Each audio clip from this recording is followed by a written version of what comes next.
सबसे पहले पीओके क्या है ये आपको समझाते हैं। सबसे पहले आपको ये बताते हैं कि पीओके को लेने के लिए अगर भारत ये कह रहा है कि हम पीओके लेकर रहेंगे तो उसके पीछे क्या क्या वजह काम करेंगी और पीओके कैसा दिखता है। मैप आपको दिखाते हैं। पीओके की अगर बात करें तो दो यहां पर सबसे बड़े रीजन है, एक है मुजफ्फराबाद और एक है गिलगिट बाल्टिस्तान। मुजफ्फराबाद जो है वो 13,297 वर्ग किलोमीटर फैला है, जबकि गिलगिट बाल्टिस्तान की आप बात करेंगे तो ये आपको 64,817 वर्ग किलोमीटर फैला हुआ है। दो बड़े इलाके हैं और इन दोनों बड़े इलाकों को लेने में क्या चुनौती भारत के सामने आएगी वो भी आपको बताएंगे। इसके साथ ही साथ जो पाकिस्तान ने किया है वो पाकिस्तान कैसे पीओके को वापस करेगा, क्योंकि भारत ये लगातार कह रहा है कि पीओके को खाली करे पाकिस्तान। तो क्या बातचीत से पीओके जो है वो मिल जाएगा? क्या पाकिस्तान बातचीत से मान जाएगा कि पीओके खाली करना है? ये अब सबसे बड़ा सवाल है। तो आइए आपके सामने पीओके की स्थिति क्या है ये मैं रख दूं।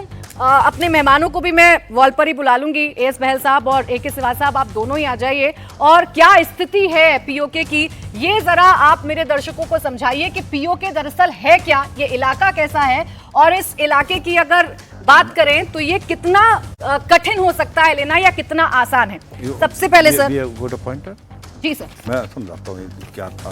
बिल्कुल सर, देखिए ये जम्मू कश्मीर का इलाका और पीओके दो हिस्सों में इसको बांटा गया सर। बिल्कुल, देखो सच्चाई ये है कि जब 22 अक्टूबर 1947 को जो एक प्रकार कबीले थे और रजाकार थे जो पाकिस्तान से, उन्होंने हमला कर दिया था जम्मू एंड कश्मीर की जो एक इंडिपेंडेंट स्टेट थी। और इसके बाद महाराजा हरि सिंह ने भारत से रिक्वेस्ट की थी कि उसको अपने वहाँ पर ट्रूप्स भेजे जाएं। तो बताया गया ये तभी हो सकता है जब भारत जो है वो एक प्रकार इंस्ट्रूमेंट ऑफ एनेक्सेशन साइन कर देगा। और इसी प्रकार से 26 अक्टूबर 1947 को इंस्ट्रूमेंट ऑफ एनेक्सेशन साइन हुआ अनकंडीशनल और उसके बाद वो भारत का हिस्सा बन गया। और 27 अक्टूबर को जो हमारी पहली ट्रुप्स लैंड की एक सिख रेजिमेंट जो कि श्रीनगर में, इस समय तक जब आपको बताओ 22 से लेके 26 तक और 27 की मॉर्निंग तक जो पाकिस्तान के कबीले थे वो काफ़ी नज़दीक आ गए थे, बल्कि पट्टन क्रॉस करके वो श्रीनगर के बहुत नज़दीक थे।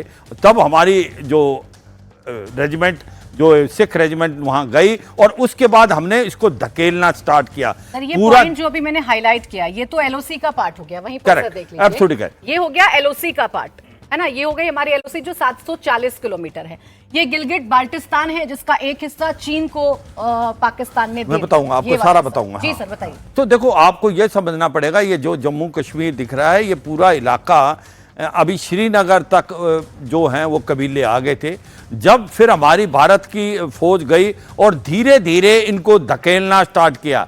ये जो लाइन ऑफ कंट्रोल आपको नजर आ रही है ये हम यहाँ तक हम आ गए थे और उसके बाद हमारे अंदर काबिलियत और क्षमता थी कि हम पूरा का पूरा ये जो इलाका है पीओके का जिसको ये कह रहे हो और गिलगिट बाल्टिस्तान ले सकते थे।